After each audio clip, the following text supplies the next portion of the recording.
Great. We'll get started then. Thank you for coming in and joining the Columbian Editorial Board. We're meeting with candidates for state representative from the 17th Legislative District, Position 1. I'd like to welcome incumbent Monica Stonier and challenger Lynda Wilson.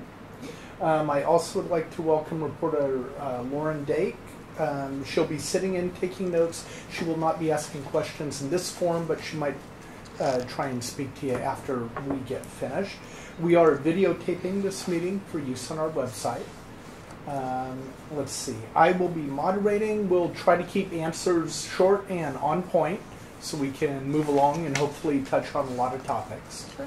And so we'll start with some opening remarks. Tell us why the people of the 17th District should elect you, and we'll start with Monica. Okay.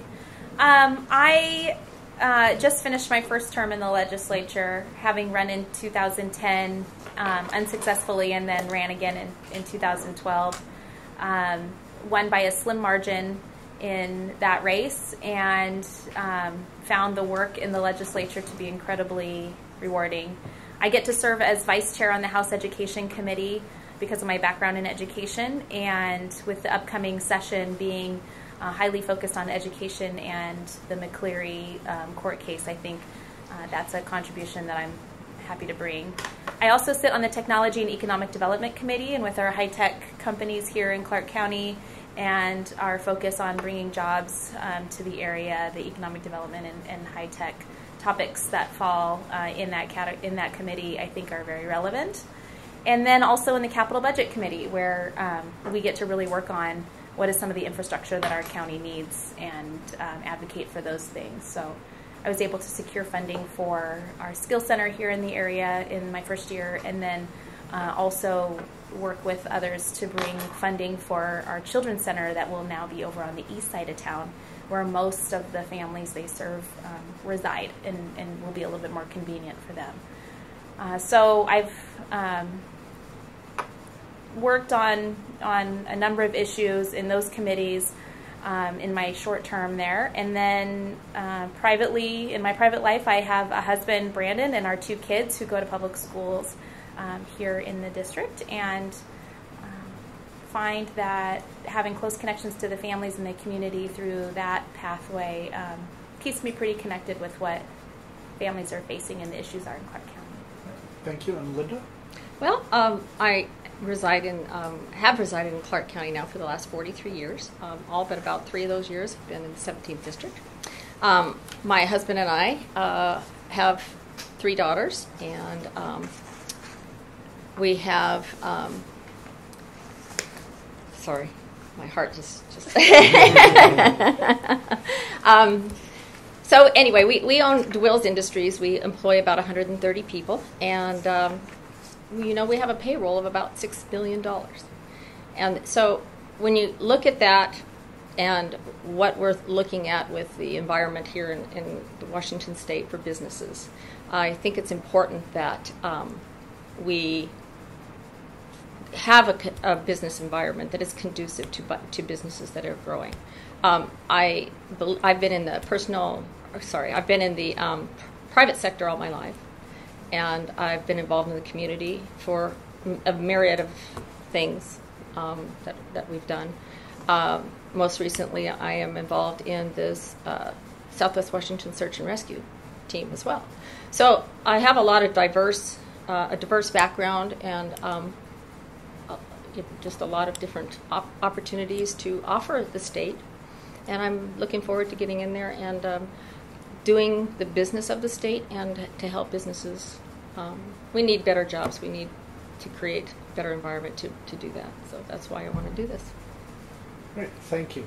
And now we'll move on to some specific topics. We'll start with the McCleary mandate. Obviously, it's going to be a big issue in the legislature. Lynda, can the state meet that without raising taxes? I believe that we can. I believe that. Then what gets cut? Well, I'm not sure that we have to cut anything. Well, we'll have to look at that in the budgeting. I'm going to say the same thing that most every other Republican is saying is we need to fund it first. So on top of you have your budget, right, $33 billion. this year we're going to have about a $2.5 to $3 billion more in revenue. So you take, well, $16 billion is what you need to take for McCleary decision, right? This is or for the funding education.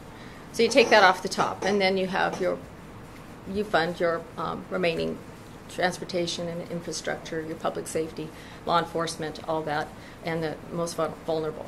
You take those programs and fund those. And then when you get down to the bottom, at the end of the day, when we're talking about budget, you need to fund something. You're talking about those specific programs. You're not talking about education anymore. We cannot continue to use students as a pawn. We need to be actually funding this. If it is our paramount duty to do this, then we have to do it. And along with that, we know that they said there need to be reforms. And so you've got to determine what your basic education means. And it is the legislature that needs to determine that. So, yes, I do believe that the funding is there. We just have to fund it first. Yeah, but that, from you go to an accountant or somebody, and you hear an answer like that, and they're going to, probably throw you out of the room. I mean, that's not an answer to that question, because you can't just say, I'm going to look at the bottom, some sort of a generic, nebulous group of things, and we're going to look at that. What is it? Because there are going to be people and agencies and programs involved. What is it? I mean, you need an answer, not a what is it? Bottom. What do you mean? What is it? What are you gonna cut? Well, we can't know what we're going to cut until we get into the legislature. When you sit down and you're looking at individual programs, you've got to start looking at those programs individually. So why do you think all of the legislatures for the past decade who have been in there haven't been able to figure this out yet? And you're going to get in there and you're going to figure it out? Well, that's a good question. It has been the Democrats that have been in control of this for the last 30 years. So I don't know why they haven't been able to figure it out. What they funded over $1 billion last term, right? They when does that ever happen under the control of the Democrats? Finally, we get the majority coalition in there, and they're funding it. Right. So that's a start. So I don't know why you can't look at the budget and say this is what it costs. Right, but I mean, as you prep for this run, wouldn't you have done some studying that says, I'm going to look at the state legislative budget, and I'm going to be able to come through that door after I'm elected, and here are the things that I'm going to go after? You're just going to say you're just on good faith for the residents? You're just going to say, well, I really don't have a clue what I'm going to go after, but trust me, when I get in there, I'm going to be able to find it. That's essentially what you're saying. Well, I believe that you could, if we get in there, and I can't possibly know all of the some of it. Well, maybe, but I can't. There's no answer to that. Okay. I can't go in there now and tell you what programs we'll cut because there's such a myriad of programs. The basic education and the description of it has changed. You started off with House Bill 2261, and then they moved on to I forget the other number, which changed it the following year. So they're already changing what it is, the definition of what it is we need to be funding. So until we determine exactly what we need to fund, we can't go beyond that and determine what else we need to fund underneath that. Oh, that's the best you can do, right? Well, right. Yeah, I think it is. Monica, do we need to raise taxes to fund McCleary? I think there are a lot of things we can do before we raise taxes.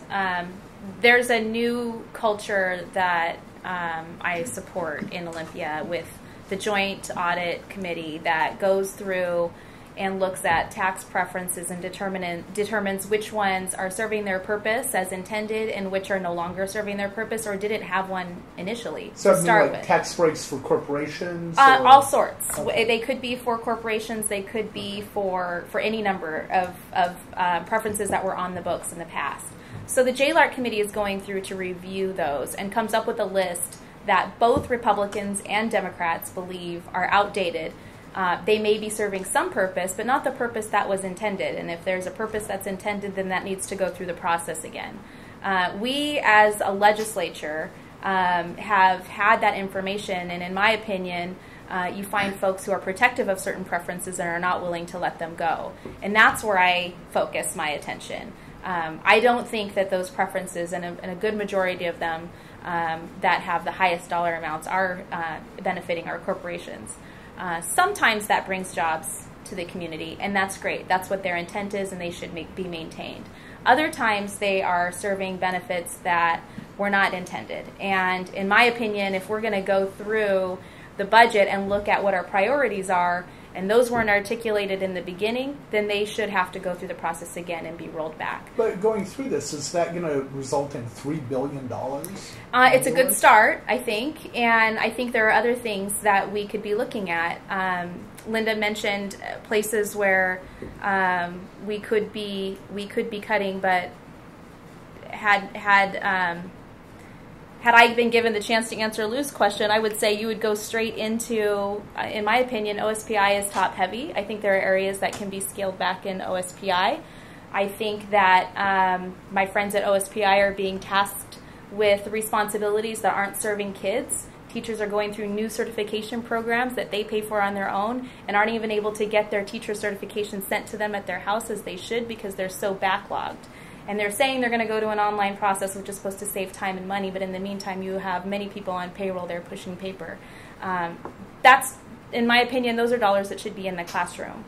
Right now we have, because the legislature has continuously passed bills with the goal of high expectations and high standards, one we all can agree to, but without involving educators in the process. We now have, for example, we're expecting 10th graders to pass the high school biology test. Well, that's a high-stakes test, and that's a lot of dollars that go into administering one test in one sliver of the science curriculum, and we're transferring now to the next generation science standards. So we're teaching to old standards, testing it, holding kids accountable. I don't see why we're spending the money on that type of testing when we should be supporting kids in what their accountabilities are to come. But really, it sounds like we're talking about pennies here compared to $3 billion. I don't know. The amount we spend on testing is pretty significant. Well, not just the test, but all the security that gets involved. I've watched them come in and change locks. What do you think the number is? What do you think the number is? I think for some of our larger districts, it's probably enough to fund a couple teachers. Okay, well, you got a long way to go. Yeah, that's true. That's true. I mean, you're sounding very Republican here. I mean, you're not the first person to say that. Right, well, okay, I didn't say it was. So to you, is that a compliment? I think that it shows that I'm fiscally conservative, and that's something I wear proudly. I'm sorry, go ahead. Are you?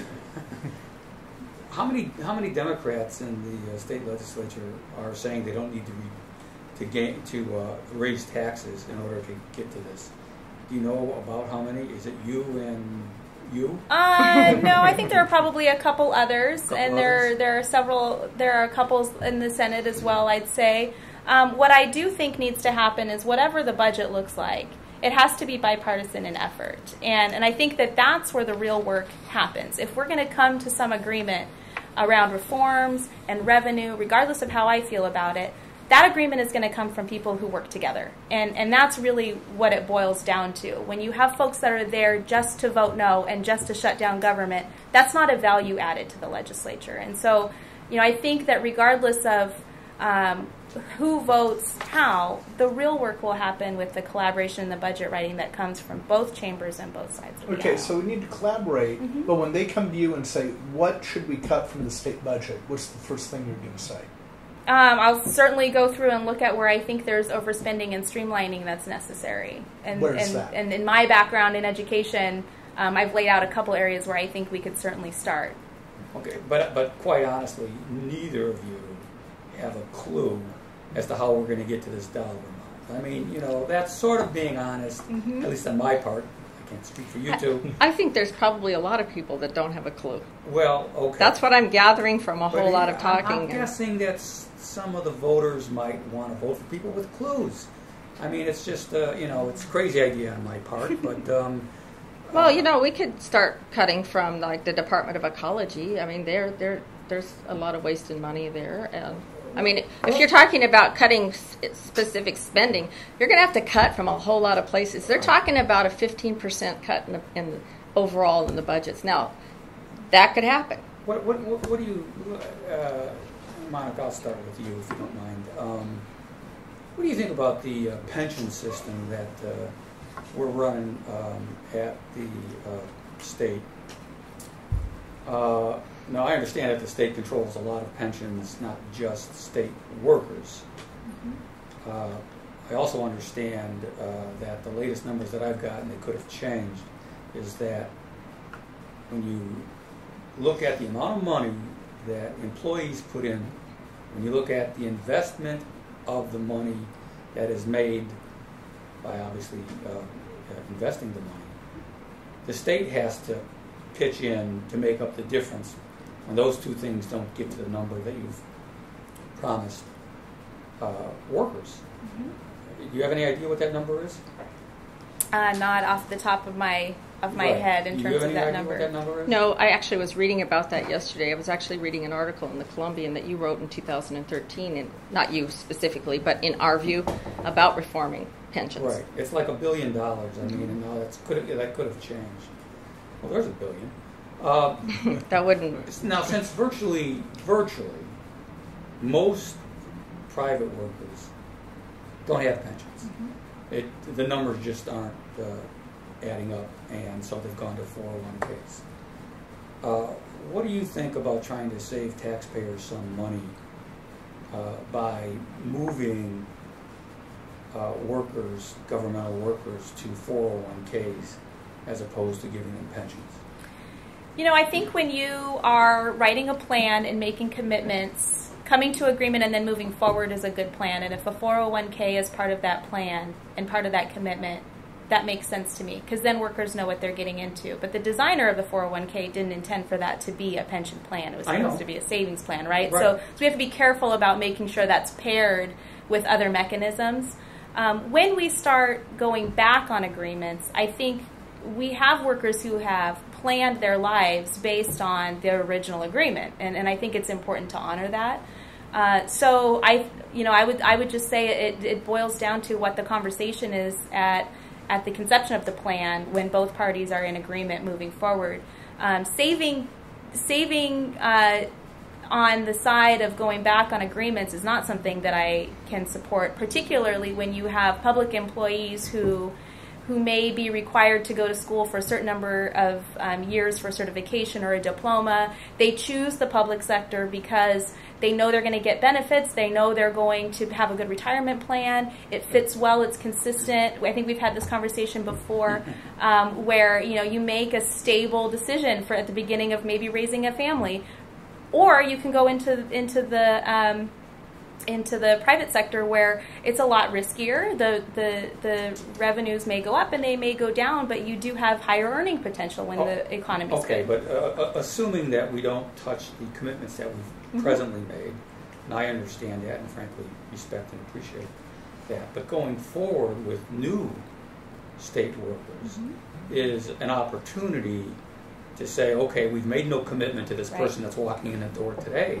Somebody's got to step up and say, since 80% or more of the private sector no longer handing out pensions, maybe we should get in line with the private sector so that these state workers aren't held above what all these private workers are getting.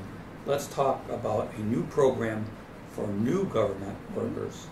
Are you in favor of that? I can support something that would offer the same level of stability and make that commitment for public workers in the past that have also been able to benefit from that kind of agreement early on. So if a 401k is part of that, absolutely.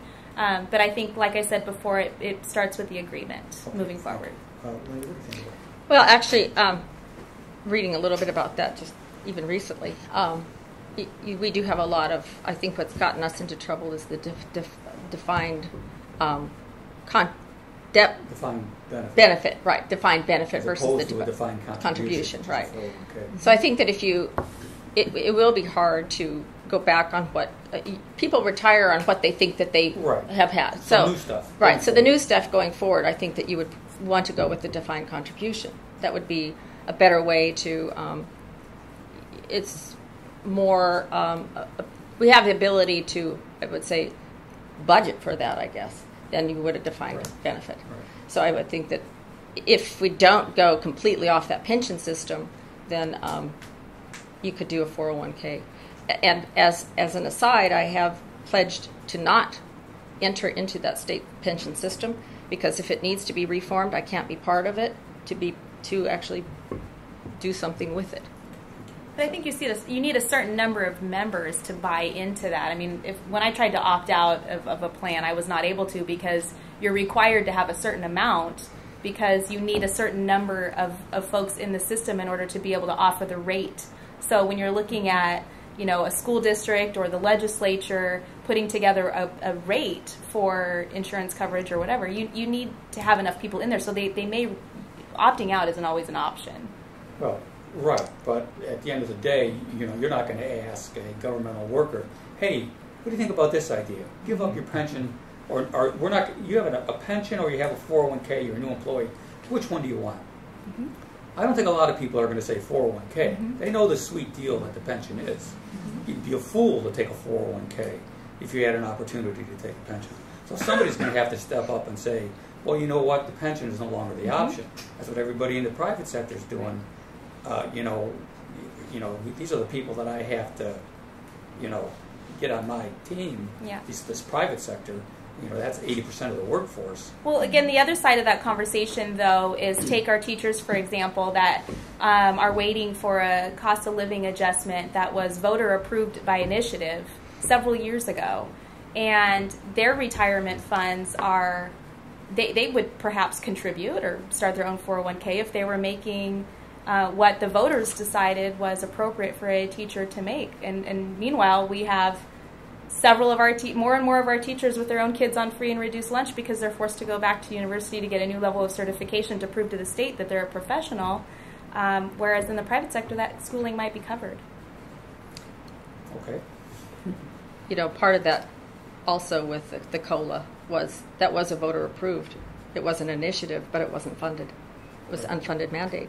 So that's where we have a problem with a lot of these initiatives is funding these mandates, and so it wasn't there. It's not just the initiatives. It's reforms that Lynda mentioned before that were, part of what is causing the definition of basic education to change. Mm-hmm. We had 2261 that defined education, and then the legislature passed a robust teacher evaluation system. That's a reform. Folks wanted to know that teachers that were at a basic level for longer than 2 years weren't going to keep their job. Well, that's in place now. But there hasn't been the money to put that evaluation system in place with integrity. And so it's not just about initiatives. It's about people who don't understand education passing bills to an end without involving those that do the real work of it. And I think that's why we have a citizens legislature. That's why it's important to have folks from all walks representing their communities and their professions. Before I was elected, there were no teachers in the legislature. There were a lot of business people, but there were no teachers, and that's why I think we got on the wrong track. Let me ask about, I'm sorry. Go ahead. Let me ask about the proposed charter that we have going on here. Lynda, are you in favor of that or against it? Well, first of all, it is, we have nothing to do with that in the state legislature, right? People, inquiring minds. Sure, right. Well, I actually am a no on the charter. You probably realize that my husband was a freeholder. Yeah, but I don't want to take anything for granted. No, and that's true. That's true. And the light bulb could have gone off. No. And you could have said, "Hey, I'm in favor." It's possible. Well, I actually sat in on most of those meetings. Yeah, sure. If it wasn't there, it was at home.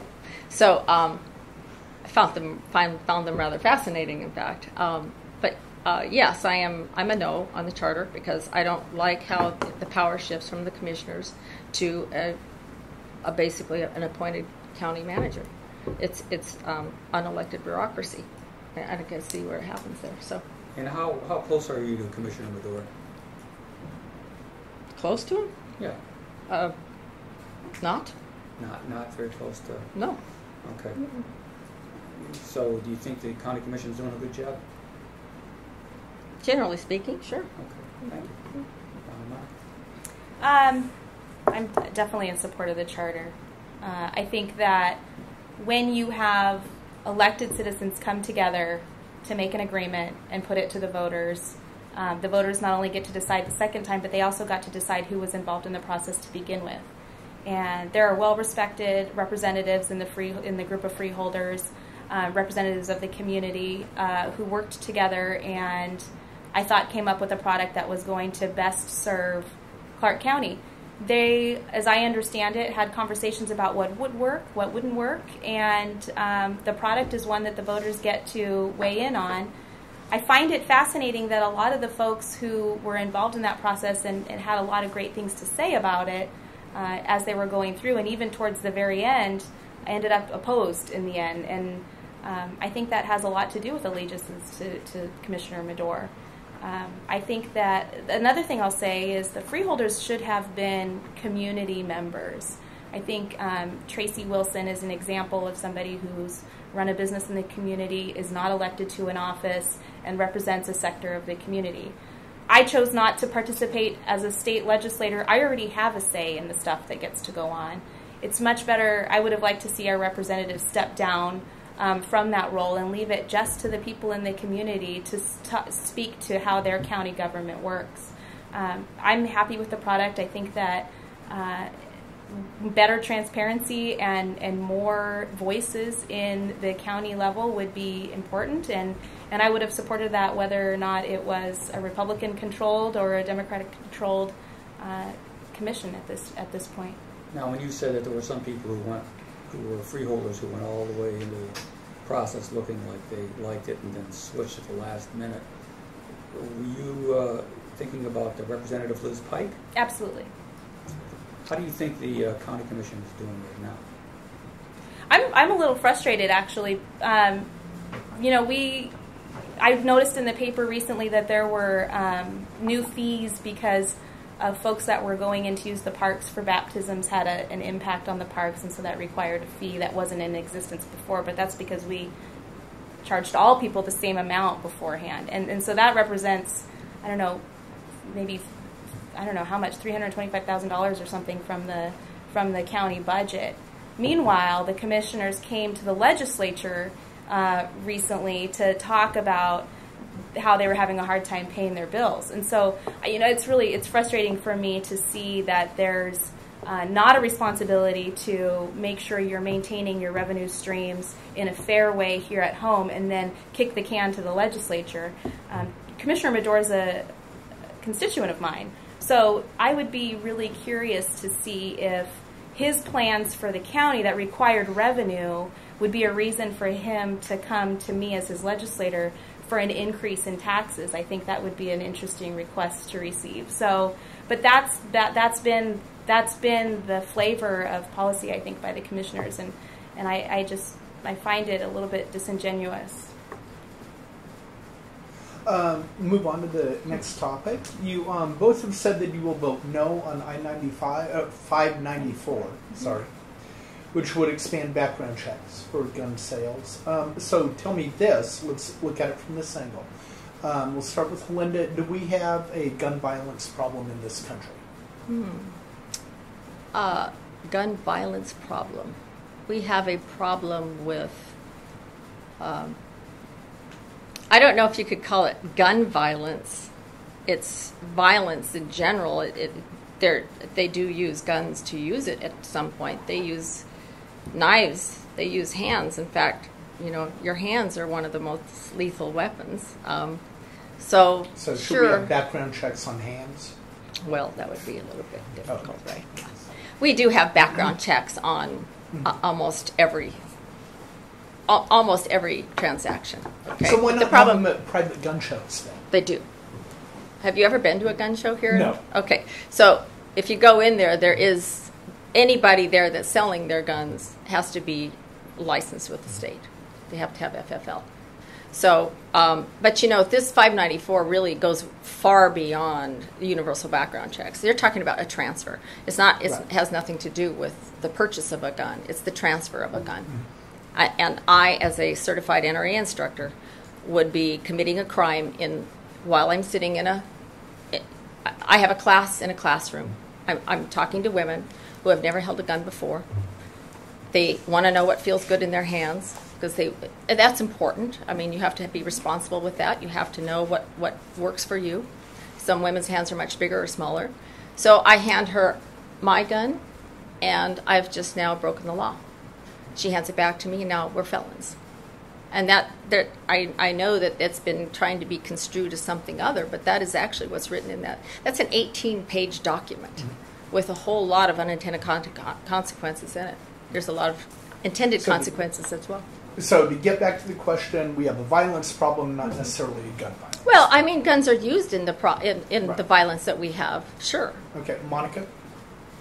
Yeah, I think we absolutely have a violence problem, and I think that gun violence is a piece of that. I'm a no on I-594 for another reason, but making sure that folks who are getting their hands on weapons that can do great harm is not something that I think any reasonable American could oppose. And so, because I also believe very much in our Second Amendment rights and our right to protect ourselves and our right to sporting, I also feel that this is something we actually have to really get right.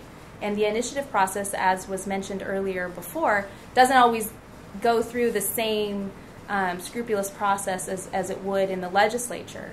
So whether or not a transfer was taking place or a gun purchase was taking place online or at a gun show, you would certainly have to use a licensed dealer for that background check process. But there are far more transactions that happen than just with the licensed dealers. And if the only way, as laid out in the initiative, for one to do a background check is through the licensed dealers, then I would have liked to know that the dealers have the capacity to run those background checks without holding up Second Amendment rights, without such a delay in the process that they're losing business. So I personally feel that the initiative process missed the boat in being able to get all stakeholders to weigh in from simply an implementation standpoint. So would you be in favor of the legislature addressing this?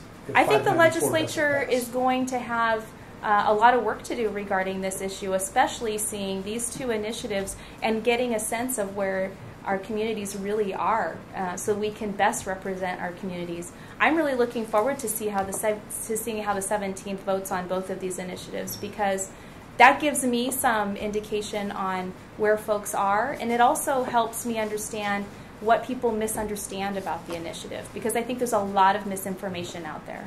Lynda, can you conceivably support a legislative bill that addresses this? If House it were Bill written 1588 properly? did, actually.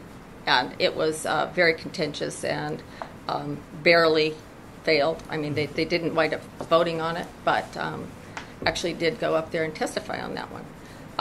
But looking at this initiative here, criminals are not going to go in and get their background check. They won't pass the background check. So that's the misnomer in this whole, the title of this thing is it's a universal background check. It's not universal. It's, and then as far as the transfers go, well, it is already illegal to transfer or sell to another person if you know that they're a felon or they cannot legally own a gun. So that's already illegal. So I'm not really sure what this initiative is trying to do. Well, I know the initiative doesn't require a background check for a transfer to a person under the age of 18 for hunting, sporting, or education would not require a background check. Right. So, but anybody over 18 does. So I can't hand my gun to my daughter. So that's a perfect example of, in an instructional setting, that could be fine-tuned in a legislative process. Let me ask a little bit about this concept, this idea that's floating around the East County Bridge. This is a brainchild of Commissioner David Medors, as we know. And he is obviously pushing this, and when pressed, he said, well, you know, where's the money going to come from? And he said, well, you know, it's going to end up coming from the Oregon legislature and the Washington legislature. Now, putting aside for a second the premise that maybe there is merit in an East County bridge, just like there may be merit in a West County bridge and maybe some merit in a tunnel. The real question is, should the East County bridge proposal, again, that Commissioner Medora is pushing, should that be the priority, or should a revamped, not the same old I-5 bridge proposal, but a revamped I-5 bridge proposal, maybe without light rail, for example, should that be the priority? So you've got this potential that this East County bridge is going to be floating its way up to the Washington Legislature. How are you going to vote on that, particularly, again, if you think that maybe we should be concentrating on a revamped proposal for the I-5 bridge? Lynda?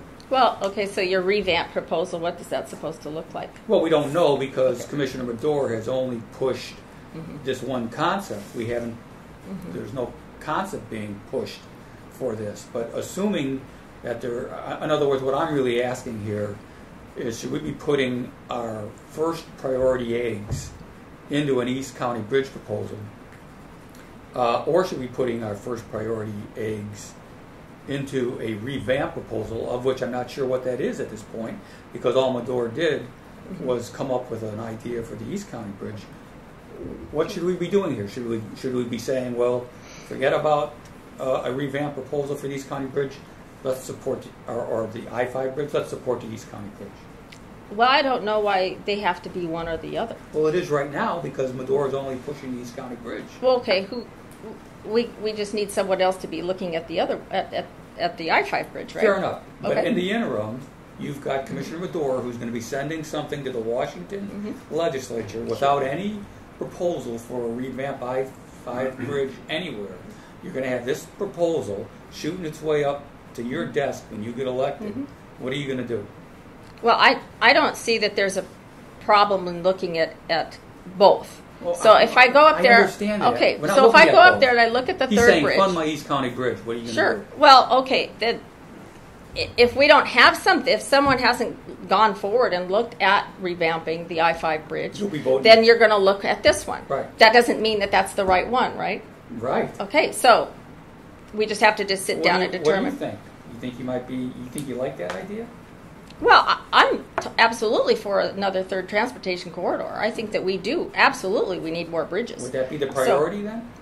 Well, so right now the I-5 bridge, it's not on any structural deficient Fair list. enough. Okay. Would the East County bridge be a priority then for you? Well, sure, I guess a priority if we Okay. want to have a third bridge. Okay. So, right now without a new bridge proposal, we're still looking at a couple $1 million in repairs to our existing structure, right? If it's not going to get replaced, then we actually have some repairs that need to happen to the existing structure. That's going to cut into Commissioner Medora's plan for his third bridge quite a bit, I think, when he tries to consider that versus the rest of the state's responsibilities in a transportation package, which didn't pass the majority coalition caucus. So I think that when you look at the traffic studies and you recognize that most of the traffic gets on and off I-5 somewhere around Hazeldale on our side and south, then it doesn't make sense to me as somebody who's trying to get to my kid to pick him up from school or to get to a meeting or something that I would drive all the way over to 192nd and then back over to Hazeldale. It seems like that would be not an option I would choose. So I don't know that the third bridge option as proposed by the commissioner actually does much to solve the traffic problem. Okay, so it reaches. So this idea reaches your desk, and you're basically going to say what? I'm going to make the decision based on the same way I've made decisions on transportation packages all along, and that is what does my community think, and B, what is the economic development benefit from these projects. So when the CRC failed, I came up with a list of 6 or 7 projects that I thought would benefit economically and jobs-wise Clark County, and was able to collect signatures from both sides of the aisle in support of that list for a more robust transportation package in Clark County after that project failed. So, that wasn't acknowledged and it wasn't supported, in part because we burned a lot of bridges here in Clark County. And That a pun? it's a pun that I have not intended, but I've run into every single time this comes up. But it's quite true. I mean, we don't have a whole lot of reputation here because of a couple of our senators that were not willing to negotiate on this issue. Now, in terms of what does Ann Rivers and Don Benton? And Don Benton, yes. So I would also argue that when we are talking to our federal government partners about a project on I-5, in my view, that is their responsibility for an international bridge, then I believe they need to be a little bit more considerate to what our community values are. They should have known that the light rail was going to be an issue, and maybe we should have seen a tiered project where you can build a bridge that's light rail capable, but not required until the community came around that later on down the road. And if they didn't, then it wasn't something that was required later on. But it was an option, both for those that considered light rail as something as a long-term vision for the county, or not. But it should have been considered an option rather than an all-or-nothing project. Okay, but just to get back to the present, so this idea, this East County Bridge idea is potentially going to land up in the legislature, and I know you're going to look at a lot of stuff, but your sense right now is what on that? On the East County Bridge? Right. There's absolutely no way to fund that bridge. I mean, the commissioner said it himself. Right. There's no plan to fund it. It's just an idea. And my personal problem with that idea is that it's now going to go on an advisory vote, which is going to cost tax dollars to the people for an advisory vote in a very disingenuous manner. Presenting that bridge as if it's a viable project, it's a bill of it's trying to sell the public something that's actually not possible. And so I find that you should really work with the legislature if that's where you want your money to come from when you're creating an idea. Could I ask a question about that? If there's no money for that bridge, then where's the money for the I-5 bridge? Well, if I were running for office, I'd give you an answer, but okay. There is no money for either one. I mean, the money has already, a good portion of the money that Oregon was going to use is gone, to meet up with it. So if we don't have... Right, but how could you be for the East County Bridge if you're admitting there's no money for it? Well, I'm not saying, I'm just saying if it's there, sure, it's an option. It costs nothing to go through the process to find out. Not completely true, but go ahead. Well, it didn't cost the county anything, right? Well, they're going to put this on the ballot. Well, okay, so you're talking about a little bit of money to put in. Medora could have been working on free parks or... Thought they were free. Well, I know that. Okay. I was making a joke. But, okay. I mean, he probably spent a lot of good time that he could have been used for other taxpayer things. Okay, well, maybe. But I know that he... Okay, yeah. Well, maybe he could be using a lot of time for something else. But it's an option. And there was no harm, no foul here. I mean... If you don't know that he wasn't doing it on his own time, right? He may have been meeting on his own time. Sure could have been. You're right. So I don't know. Right, okay. All right. So we'll see how that plays out. But so, Lynda, what do you think about them putting the advisory vote on the ballot? Well, I think it's good to have. Advisory votes are just that; they're just advisory. But you're going to get a general sense of the public what they want. I think it's a good idea to get that. Personally, I probably would put on, not an advisory vote, but do you want a bridge, and if so, which bridge do you want? Somehow you put that on the ballot, right?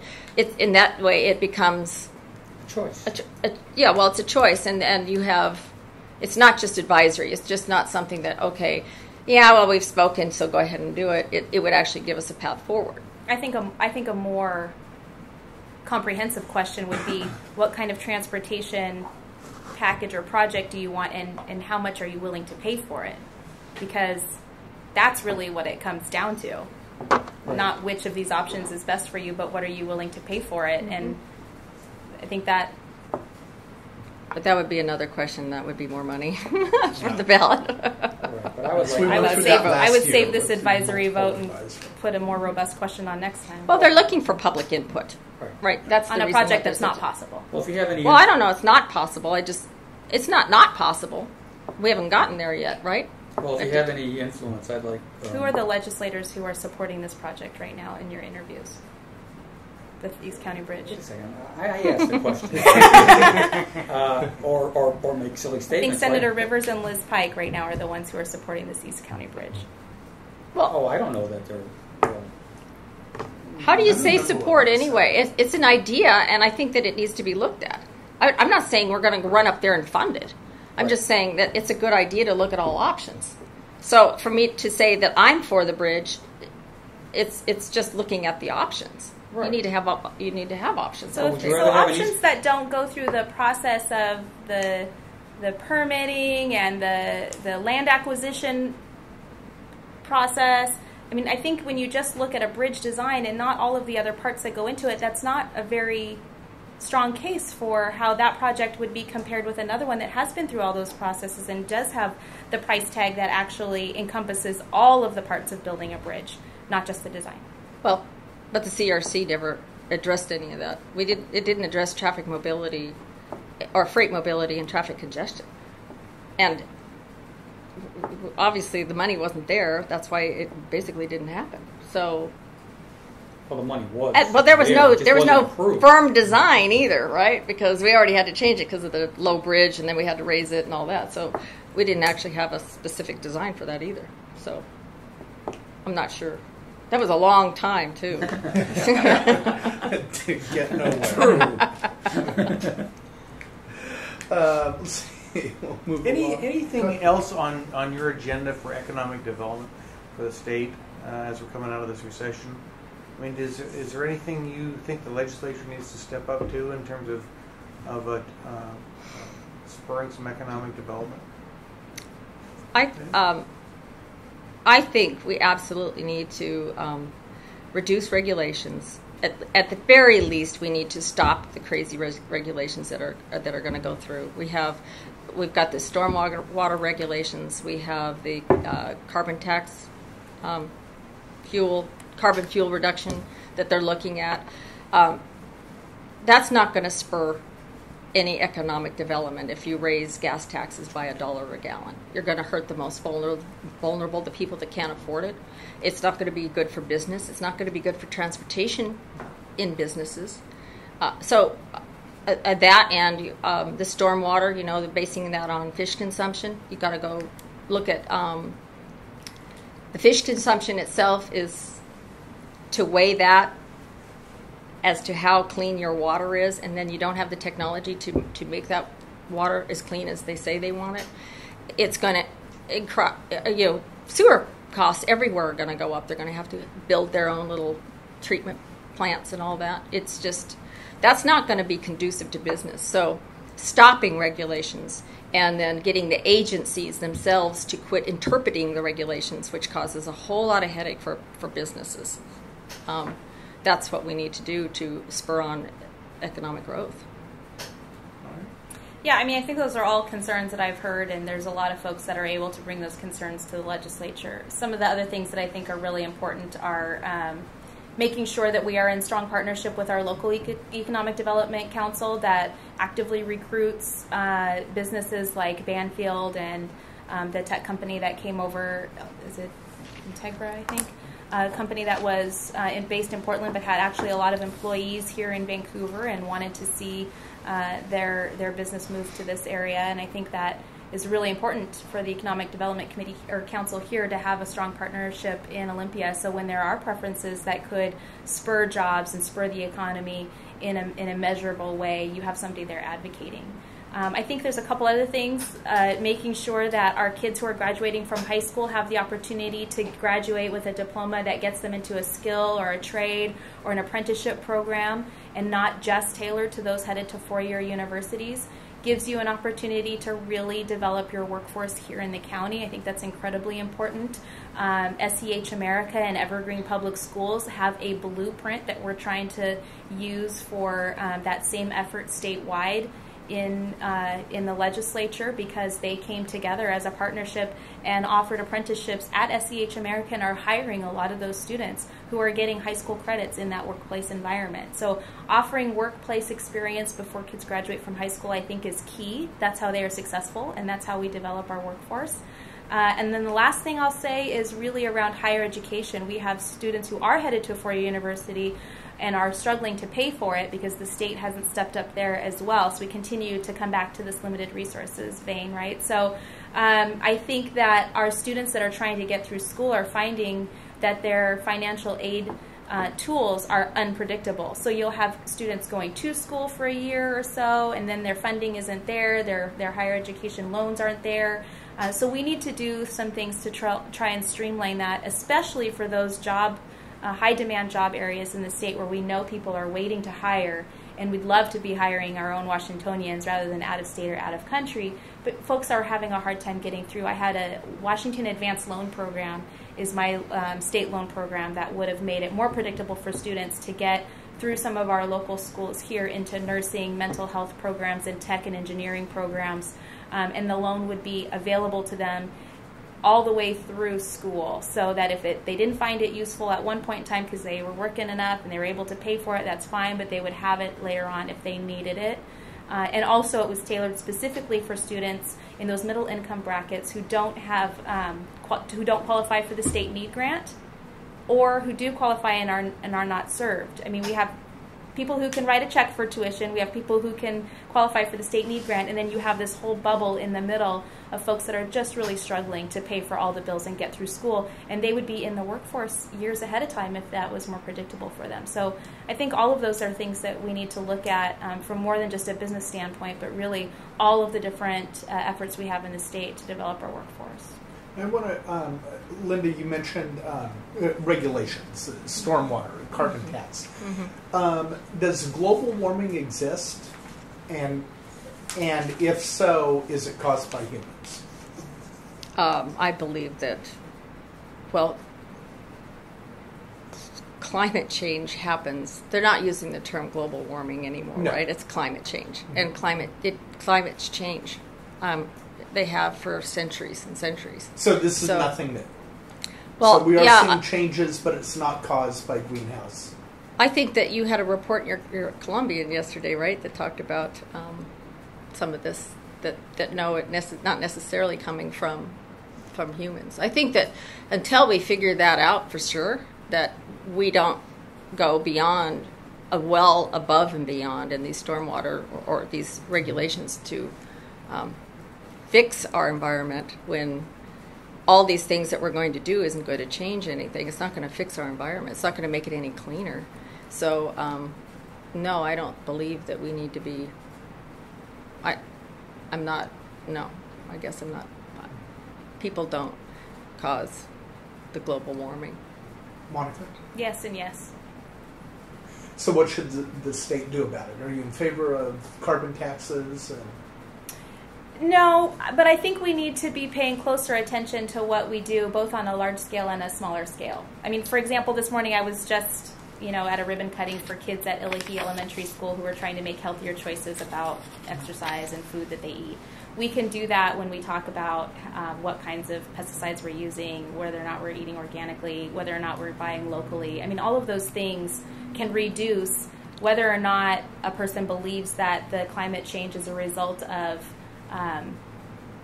things that humans do. We can agree still that healthier decisions will result in a healthier community. And so I think, promoting those ideas as much as we can and educating as much as we can on a small local in-house scale and on a more global scale, I think is not going to hurt anybody. I always am mindful. I am mindful of how it impacts our economy. So we have to be very well aware of whether or not the shifts we're trying to make are going to have a negative impact on our economy, that whether or not the goals are unattainable, whether or not the communities have the capacity to meet those expectations. We know that the stormwater regulations are so taxing to our businesses that they literally cannot meet the expectations. I think that's an overreach and needs to be readdressed.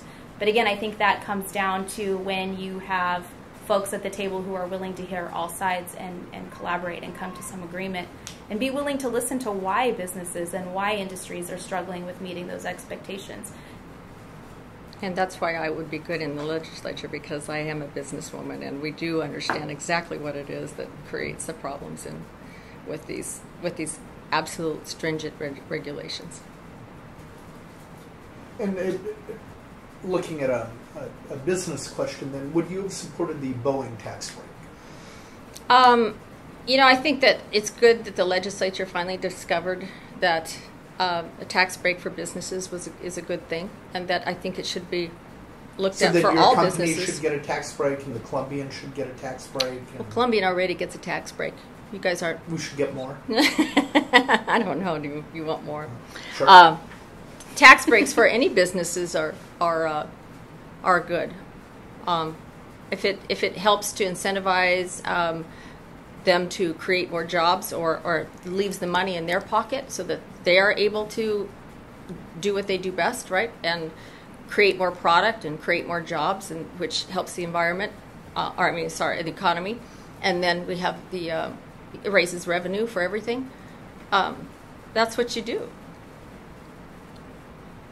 Monica, I believe you voted in favor of the Boeing. I voted in favor of it, although I found that special session very frustrating because I don't think it's ever a good idea that a corporation can call the legislature into a special session for a tax break. I found that I agree with frustrating. that. But in the end, it was a tax break for Boeing that put some accountabilities on Boeing that they had never seen before. They were required to invest in the workforce development of their workforce by investing in the training in some of the tech programs and aerospace programs here in the state. They had not been expected to do that before. The line of planes that they had to keep all work in the state was something that they were really frustrated with and had not been accountable to in the past. Now, shortly after that, of course, they moved some work overseas, or not overseas, but across the country, and I guess my concern with that is we should have been a little bit more careful because we could see in the conversations that was something we wanted to tighten down. But we had sent a message to Boeing that we expected them to invest in Washington State if they were going to get such a tax preference. I would have liked to see that accountability for keeping those jobs in this state a little bit stronger. I don't necessarily buy that we don't have the workforce here or the tax climate here for Boeing. My dad retired from Boeing, and he was one of those that would take crews over to Georgia and South Carolina to work on planes before he retired. He took the workforce, crews of Boeing employees from Washington over there because we had the workers and they didn't. So we need to continue to invest in that pipeline. Yes, stay at the table in terms of tax preferences, but I think that tax preference that we voted for had a sunset, which is something I believe in. It had a requirement to invest in the workforce, and it had some requirement to keep those jobs in Washington State. All of those things were things that I thought were really important, which is why I, in the end, supported it. Although I debated quite a long time about whether or not I was going to. Any other questions? We'll wrap it up then. Very briefly, give us your final pitch. And please, if you would, mention any significant endorsements that you'd like to highlight. We'll start with Lynda. Well, I guess I am the best candidate for this job because I have a good background from business. We need to look at the budget up there in a business, globally thinking business. I am personally on the Leadership Council of the National Federation of Independent Business. I'm also on the Governmental Affairs Committee of the Association of Washington Business. We've been members for a long time. I have many endorsements. So I have the National Federation of Independent Business endorsement, Association of Washington Business, the Realtors, the Building Industry Association, the Farmers Bureau, or the Farm Bureau of Washington. Actually, I wrote them down so that I had the Washington Food Industry Association, National Electrical Contractors, the Mechanical Contractors Association, Association Builders of Contractors of Western Washington. McDonald's even endorsed me, but it's a business. So what I'm seeing is these are the job creators that are investing in me. They're trusting in me to understand what it takes for businesses to thrive, and so I'm getting a lot of I'm getting a lot of support from a lot of these, and that's. And before you Oh, and walk-ups too as well. I got the walk-up. Before you finish, and then Monica could add this onto her answer. What's wrong with Monica? Take your best shot at her. Gosh. What's wrong? Oh my with gosh, really? You get one shot. I didn't want to go into a negative campaign. No, take your best shot.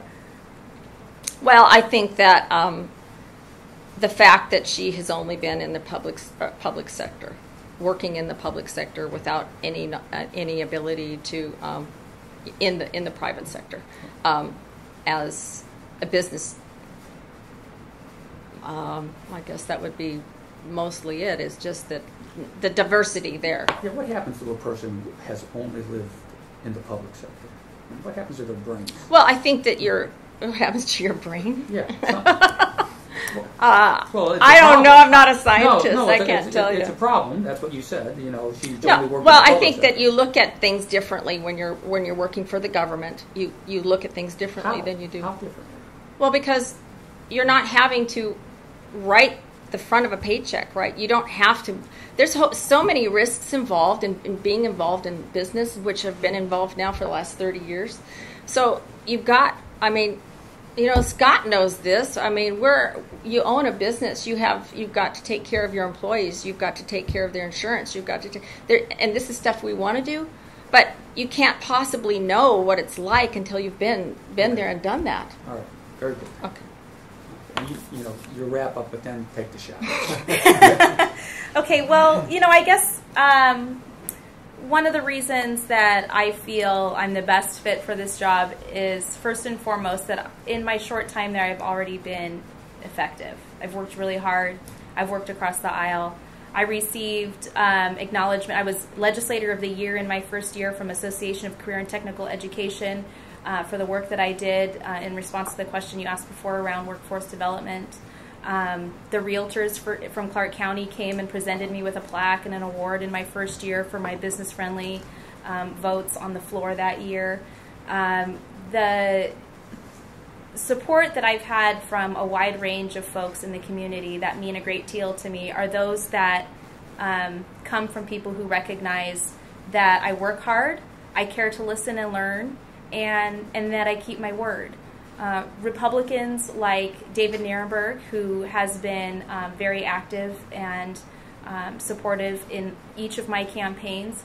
That endorsement means quite a bit to me because the Nierenbergs are people who have been long-time invested, are business-minded, and recognize that somebody who's willing to listen to the things that are important to him, to his business, and to his community is something that is valued.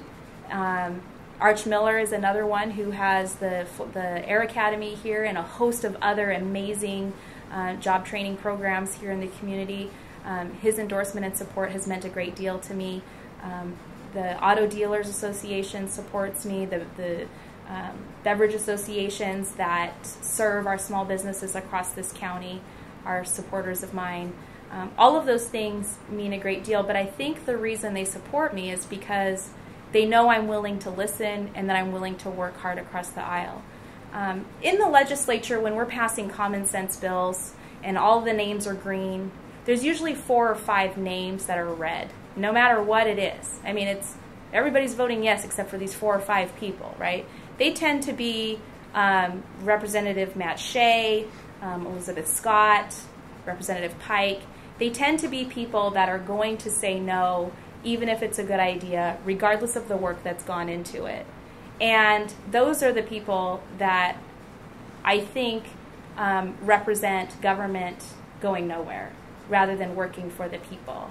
And those are the people that, to answer your question about my opponent, those are the people that have been invited to support and speak at events and to represent the Wilson campaign. To me, that's an indication of the type of politics and the type of extreme view that is not going to be a contribution as I've done in my first year. So you think she would be an extremist? I believe so. How? Well, I need It's her to. opinion. It's her opinion. I think that Okay, somebody, but you got to base it on some facts okay, here. so if you are the chair of a party that takes over through a PCO process and is representing the more extreme view, you mentioned that I was you you weren't close with Medora, but over 45,000, that's 42% of the campaign dollars come from either a Medora or a Wilson connection. Medora or Wilson connection?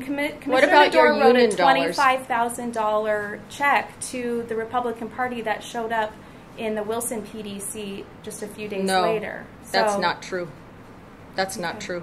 I don't know where you're I getting know. that, but that's just false. Well, that's a really. Well, and as far as I think PDC is a taking great tool because It is, and you need to go look at that because Although you've as got to far go as- look at the union money that's coming into taking her. over- Unions represent working people across the state, and that means you're talking about people who work hard for their checks. I have over 300 contributions of $100 or less to my campaign, which is more than twice how many the Wilson campaign has. To me, that means people who are working hard for their paychecks, firefighters, nurses, teachers, small business owners, yes, people who even work for the government are supporting my campaign because they want somebody they can trust. When I say I'm not going to vote for tax increases, I mean it, and I go up there and I push no when it's something that I've promised I won't support. I sit at the table with people that I may not even agree with. The Association of Washington Business had an interview process where my opponent's husband was at the table during the interview process. On the committee. Most people would recuse themselves from that process. He actually did recuse himself from the Okay, process. well, he was on the call when I was on. He the was call, there, so. but he recused himself afterwards. So yes, when they had the discussion. But you know, I'm you glad to hear cannot be a that. pro-business candidate and fail at the BIA and the AWB and the NFIB gave her failing grades. I have the fourth best voting record in the House Democrats. But On you the failed AWB. with the job creators. When you say you're a job creator, and you failed with these failing grades with these, the votes that you took were union votes. Not every vote I took was a can't- union vote. No, was not a- every vote, but there's votes here. The independent contractor bill alone that you sponsored the first year, and then the second year you voted for. Well, what have I started? An argument. I am proud to be endorsed and have contributions from the working families across the state. I am one of them. I represent them. I would never back down from supporting the efforts of the working families in the state. Nor would I. Okay, we'll leave it at that. Well, thank you very much for your time, both of you. Thank you. Thank you. Guys.